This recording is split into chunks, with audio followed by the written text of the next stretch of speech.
ಬಂದಿರುವಂತಹದ್ದು ನಿಮಗೆ queen of cups ಬಂದಿದೆ.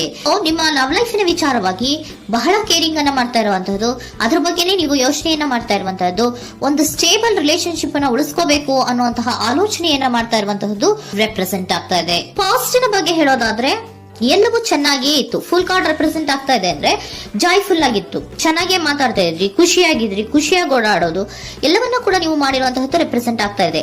ಆದ್ರೆ ನೀವು ಯಾವಾಗ ಸೀರಿಯಸ್ ಆಗಿ ಕಮಿಟ್ಮೆಂಟ್ ಅನ್ನ ಕೇಳೋದಕ್ಕೆ ಶುರು ಮಾಡ್ತಿರೋ, ಅಥವಾ ನೀವ್ ಯಾವಾಗ ಸ್ವಲ್ಪ ಚೇಂಜಸ್ ಗಳನ್ನ ಮಾಡ್ಕೋ ಅಂತ ಹೇಳೋದಕ್ಕೆ ಶುರು ಮಾಡ್ತಿರೋ, ಅಥವಾ ನೀವು ಸ್ಪಷ್ಟವಾಗಿ ನಿಮ್ಮ ಲವ್ ಲೈಫಿನ ವಿಚಾರವಾಗಿ ಹೀಗೆ ಇರ್ಬೇಕು ಅಂತ ಯಾವಾಗ ಒಂದು ಗಡಿಗಳನ್ನ ಹಾಕೋಕೆ ಶುರು ಮಾಡ್ತಿರೋ, ಆಗ ನಿಮ್ಮ ಲವ್ ಲೈಫಿನ ವಿಚಾರದಲ್ಲಿ ಫೀಲಿಂಗ್ಗಳು ಲೆಫ್ಟ್ ಔಟ್ ಆಗುವಂತ ಸಾಧ್ಯತೆಗಳು ಇದ್ದಿರುವಂತಹದ್ದು ನಿಮ್ಮ ಪಾಸ್ಟಿನಲ್ಲಿ ರೆಪ್ರೆಸೆಂಟ್ ಆಗ್ತದೆ.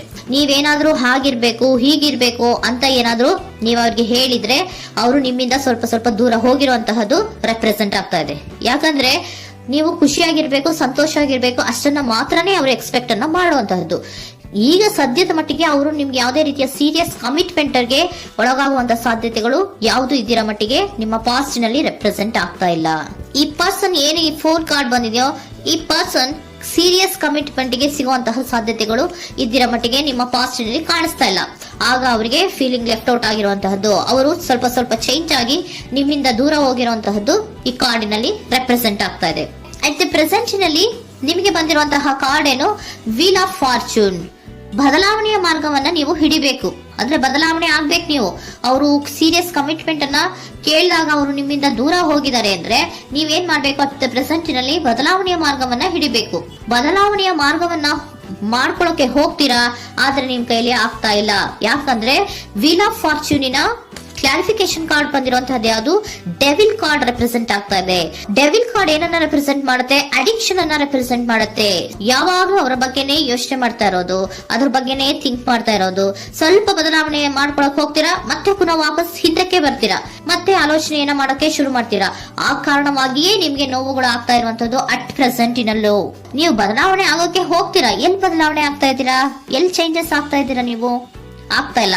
ಯಾಕೆ ಹೇಳಿ, ನಿಮ್ಮಲ್ಲಿ ಅಡಿಕ್ಷನ್ ಗಳು ರೆಪ್ರೆಸೆಂಟ್ ಆಗ್ತಾ ಇದೆ. ತುಂಬಾ ಅಡಿಕ್ಷನ್ ಇರೋದ್ರಿಂದ, ನಿಮ್ಮ ಲವ್ ಲೈಫ್ ನ ವಿಚಾರವಾಗಿ ನೀವು ತುಂಬಾ ಅಡಿಕ್ಟ್ ಆಗಿರೋದ್ರಿಂದ ನೀವು ಯಾವುದೇ ರೀತಿಯ ಬದಲಾವಣೆಯನ್ನ ನೀವು ಮಾಡ್ಕೋತಿಲ್ಲ. ನಿಮ್ಮ ಲವ್ ಲೈಫ್ ನ ವಿಚಾರವಾಗಿ ನೀವು ಬದಲಾವಣೆಯನ್ನೇ ಮಾಡ್ಕೋತಾ ಇಲ್ಲ. ಅವ್ರು ಕಮಿಟ್ಮೆಂಟ್ ಕೊಟ್ಟಿಲ್ಲ, ಅವ್ರು ಹೋದ್ರು ಅಂದ್ಮೇಲೆ ನೀವು ಮುಂದೆ ಬರ್ಬೇಕು, ನಿಮ್ಮ ಜೀವನದಲ್ಲಿ ನೀವು ಮುಂದೆ ಮುಂದೆ ಬರ್ಬೇಕು. ಸೊ ನೀವು ಮುಂದೆ ಬರಕ್ ಹೋಗ್ತೀರಾ, ಆದ್ರೆ ಅಲ್ಲೇ ಸ್ಟ್ರಕ್ ಆಗ್ತಾ ಇರುವಂತಹದ್ದು ರೆಪ್ರೆಸೆಂಟ್ ಆಗ್ತಾ ಇದೆ. ನೀವ್ ಯಾವಾಗ ಅಡಿಕ್ಷನ್ ಗಳನ್ನ ಜಾಸ್ತಿ ಮಾಡ್ಕೋತಿರೋ, ಅಬ್ಸೆಷನ್ ಆಗತ್ತೆ. ಯಾವಾಗ ನಿಮ್ಮಲ್ಲಿ ಅಬ್ಸೆಷನ್ ಗಳಾಗಕ್ಕೆ ಶುರು ಆಗುತ್ತೋ ಆಗ ನಿಮ್ಮ ನೋವುಗಳು ಜಾಸ್ತಿ ಆಗುತ್ತೆ. ಕಣ್ಣೀರಿಡೋದು, ನೋವನ್ನ ಪಡೋದು, ಸಂಕಟ ಪಡೋದು, ಪದೇ ಪದೇ ನೆನಪಿಸ್ಕೊಳ್ಳೋದು, ಅಳೋದು, ಆಗದೇ ಇಲ್ವೇನೋ ನನಗೆ ಅನ್ನುವಂತಹ ರೀತಿಯಲ್ಲಿ ಅಟ್ ಪ್ರೆಸೆಂಟ್ ನಲ್ಲಿ ಕೆಲವೊಬ್ರು ಇರುವಂತಹದ್ದು ರೆಪ್ರೆಸೆಂಟ್ ಆಗ್ತಾ ಇದೆ. ನೆಕ್ಸ್ಟ್ ಕಾರ್ಡ್ ಬಂದಿರುವಂತಹದ್ದು ಯಾವುದು, ಕ್ವೀನ್ ಆಫ್ ಪೆಂಟಿಕಲ್ಸ್ ಬಂದಿದೆ. ಸೊ ಕ್ವೀನ್ ಆಫ್ ಪೆಂಟಿಕಲ್ ಏನನ್ನ ರೆಪ್ರೆಸೆಂಟ್ ಮಾಡುತ್ತೆ, ನಿಮ್ಮನ್ನ ನೀವು ಗಮನವನ್ನ ಕೊಡಬೇಕು, ನಿಮ್ಮ ಕಡೆಗೆ ನೀವು ಹೆಚ್ಚು ಗಮನವನ್ನ ಕೊಡಬೇಕು. ಅವ್ರು ನಿಮ್ಗೆ ಸೀರಿಯಸ್ ಕಮಿಟ್ಮೆಂಟ್ ಕೊಡ್ಲಿಲ್ಲ, ಫೀಲಿಂಗ್ ಲೆಫ್ಟ್ ಔಟ್ ಆಯ್ತು, ಅವರು ದೂರ ಆಯ್ತು, ಹೋದ್ರು ಅಲ್ವಾ. ಸೊ ನೀವೇನ್ ಮಾಡ್ಬೇಕು, ನೀವು ನಿಮ್ ಕಡೆಗೆ ಗಮನವನ್ನ ಕೊಡಬೇಕು. ವೀಲ್ ಆಫ್ ಫಾರ್ಚೂನ್ ಅಂದ್ರೆ ಏನು, ನೀವು ಬದಲಾವಣೆಯ ಮಾರ್ಗವನ್ನ ಹಿಡಿಬೇಕು.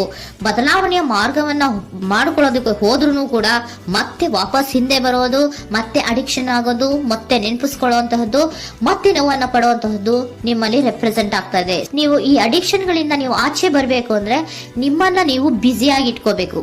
ಟೈಮ್ ಇದ್ರೂ ಕೂಡ ಮತ್ತೆ ಪುನಃ ಹಿಂದೆ ಬಂದು ನೀವು ಆಲೋಚನೆ ಮಾಡುವಂತಹ ಸಾಧ್ಯತೆಗಳು ಇದೆ. ಅದಕ್ಕೆ ನೀವು ಅಟ್ ಪ್ರೆಸೆಂಟ್ ನಲ್ಲಿ ನೀವು ಆ ಫೀಲಿಂಗ್ ಇಂದ, ಈ ನೋವಿನಿಂದ ನೀವು ಆಚೆ ಬರ್ಬೇಕಂದ್ರೆ ನೀವೇನ್ ಮಾಡ್ಬೇಕು, ಸ್ವಲ್ಪ ಏನಾದ್ರೂ ಬ್ಯುಸಿ ಆಗ್ಬೇಕು, ಕೆಲಸಗಳನ್ನ ಮಾಡೋದಕ್ಕೆ ಶುರು ಮಾಡ್ಬೇಕು. ನಿಮಗೆ ಗೊತ್ತಿರುವಂತಹ ಯಾವ ಕೆಲಸವಾದ್ರೂ ಸರಿ, ನೀವು ಸ್ವಲ್ಪ ಬ್ಯುಸಿ ಆಗಿರೋದಕ್ಕೆ ಪ್ರಯತ್ನವನ್ನ ಮಾಡ್ತಾ ಇರುವಂತಹದ್ದು, ಮಾಡುವಂತಹದ್ದು ರೆಪ್ರೆಸೆಂಟ್ ಆಗ್ತಾ ಇದೆ. ಕೆಲವೊಬ್ರು ಮಾಡ್ತಾ ಇದ್ದೀರಾ, ಕೆಲವೊಬ್ರು ಮಾಡುವ ಕಡೆಗೆ ಆಲೋಚನೆಯನ್ನ ಮಾಡ್ತಾ ಇರುವಂತಹದ್ದು ಅಟ್ ಪ್ರೆಸೆಂಟ್ ನಲ್ಲಿ ರೆಪ್ರೆಸೆಂಟ್ ಆಗ್ತಾ ಇದೆ. ಇಮಿಡಿಯೇಟ್ ಫ್ಯೂಚರ್ ನಲ್ಲಿ ಏನ್ ರೆಪ್ರೆಸೆಂಟ್ ಆಗ್ತಾ ಇದೆ, ನೈಟ್ ಆಫ್ ಸೋರ್ಟ್ಸ್ ರೆಪ್ರೆಸೆಂಟ್ ಆಗ್ತಾ ಇದೆ. ನೀವು ಕ್ವಿಕ್ ಥಿಂಕಿಂಗ್ ಅನ್ನ ಮಾಡಿ ಏನೋ ಒಂದು ಆಕ್ಷನ್ ಅನ್ನ ತಗೋಬೇಕು ಅನ್ನೋದ ಆಲೋಚನೆಯನ್ನ ಮಾಡ್ತೀರಾ, ಬಹಳ ಫೋಕಸ್ ಅನ್ನ ಮಾಡ್ತೀರಾ ಒಂದು ವಿಚಾರವಾಗಿ, ಕ್ವಿಕ್ ಥಿಂಕಿಂಗ್ ಅನ್ನ ಮಾಡ್ಬೇಕು ಅಂತ. ಮತ್ತೆ ಪುನಃ ಏನ್ ಮಾಡ್ತೀರಾ, ನಿಮ್ಮ ಮುಂದೆ 2 ಆಪ್ಷನ್ಗಳು ಬಂದ್ಬಿಡುತ್ತೆ.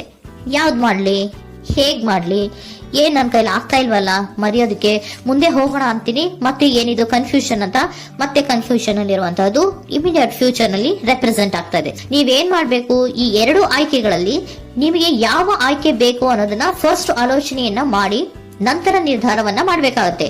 ಡಿಟರ್ಮಿನೇಷನ್ ಅಂಡ್ ಡೈರೆಕ್ಷನ್, ನಿರ್ಣಯವನ್ನ ಮಾಡಿ ಅದೇ ದಾರಿಯಲ್ಲಿ ನೀವು ಮುಂದೆ ಹೋಗ್ಬೇಕು, ಈ ಆಲೋಚನೆಯನ್ನ ಮಾಡಬೇಕು. ಆ ರೀತಿಯ ಆಲೋಚನೆಯನ್ನ ಮಾಡಿದ್ರೆ ಇನ್ ನಿಯರ್ ಫ್ಯೂಚರಿನಲ್ಲಿ ನೀವು ಆ ರೀತಿ ಆಲೋಚನೆಯನ್ನ ಮಾಡಿದ್ರೆ ನಿಮ್ಮಲ್ಲಿ ಒಂದು ಪಾಸಿಟಿವ್ ಚೇಂಜಸ್ ಗಳಾಗತ್ತೆ. ಸ್ಟಾರ್ ರೆಪ್ರೆಸೆಂಟ್ ಆಗ್ತಾ ಇದೆ, ಕೆಲವೊಂದು ರೀತಿಯ ಪಾಸಿಟಿವ್ ಚೇಂಜಸ್ ಗಳು ಆಗತ್ತೆ. ನಿಮ್ಗೆ ಏಂಜಲ್ ಗೈಡೆನ್ಸ್ ಏನ್ ಕೊಡ್ತಾರೆ ಅನ್ನೋದನ್ನ ನೋಡೋಣ. ನಾಟ್ ದ ರೈಟ್ ಟೈಮ್, ಇದು ಕರೆಕ್ಟ್ ಆಗಿರುವಂತಹ ಟೈಮ್ ಅಲ್ಲ. The situation will improve, situation ಅನ್ನೋದು ಇಂಪ್ರೂವ್ ಆಗುತ್ತೆ ಯಾವಾಗ, ಇಫ್ ಯು ಬಿಲೀವ್, ನೀವು ನಂಬಿಕೆ ಇಟ್ಟಾಗ ಮಾತ್ರ ಸಿಚುಯೇಷನ್ ಅನ್ನೋದು ಇಂಪ್ರೂವ್ ಆಗುವಂತಹದ್ದು. ಏನೀಗ ಬೇಜಾರಿನಿಂದ ಇದ್ದೀರಲ್ಲ, ಈ ನೋವು ಯಾವಾಗ್ಲೂ ಶಾಶ್ವತವಾಗಿ ಇರುವಂತಹದ್ದು ಅಲ್ಲ. ನಾಟ್ ದ ರೈಟ್ ಟೈಮ್, ಇದು ಕರೆಕ್ಟ್ ಆಗಿರುವಂತಹ ಸಮಯ ಅಲ್ಲ, ಸ್ವಲ್ಪ ವೇಟ್ ಮಾಡು, ನೀವು ಚೇಂಜಸ್ ಮಾಡ್ಕೊಳ್ಳೋ ಕಡೆಗೆ ಹೆಚ್ಚು ಗಮನವನ್ನ ಕೊಡು, ಅಲ್ಲಿ ಚೇಂಜಸ್ ಆಗತ್ತೆ ಅನ್ನೋದನ್ನ ಏಂಜಲ್ ಗೈಡೆನ್ಸ್ ನಿಮ್ಗೆ ಕೊಡ್ತಾ ಇದ್ದಾರೆ. Surrender your full power, your life is a calling for you to step into your full power rather than playing it small. ನೀವು ಧೈರ್ಯವಾಗಿ ಒಂದು ಹೆಜ್ಜೆಯನ್ನ ಮುಂದಕ್ಕೆ ಇಡಬೇಕು. ಸೊ ಮುಂದೆ ಹೋಗುವಂತಹ ಆಲೋಚನೆಯನ್ನ ಮಾಡಬೇಕು. ಪವರ್ ಇಂದ, ನಿಮ್ಮಲ್ಲಿರುವಂತಹ ಪವರ್ ಅನ್ನ ಯೂಸ್ ಮಾಡ್ಕೊಳ್ಳಿ. ಯಾಕೆ ನನ್ನಲ್ಲಿ ಏನಿಲ್ಲ, ನನ್ನ ಕೈಲಿ ಏನೂ ಆಗಲ್ಲ ಅಂತ ಯಾಕೆ ಕೂತಿದ್ದೀರಾ? ನೀವು ಏನ್ ಮಾಡ್ಬೇಕು, ಬಹಳ ಧೈರ್ಯದಿಂದ ಮುಂದಕ್ಕೆ ಹೋಗಿ ಅನ್ನೋದನ್ನ ನಿಮ್ಗೆ ಸರೆಂಡರ್ ಕಾರ್ಡ್ಗಳು ಕೂಡ ಹೇಳ್ತಾ ಇದ್ದಾರೆ.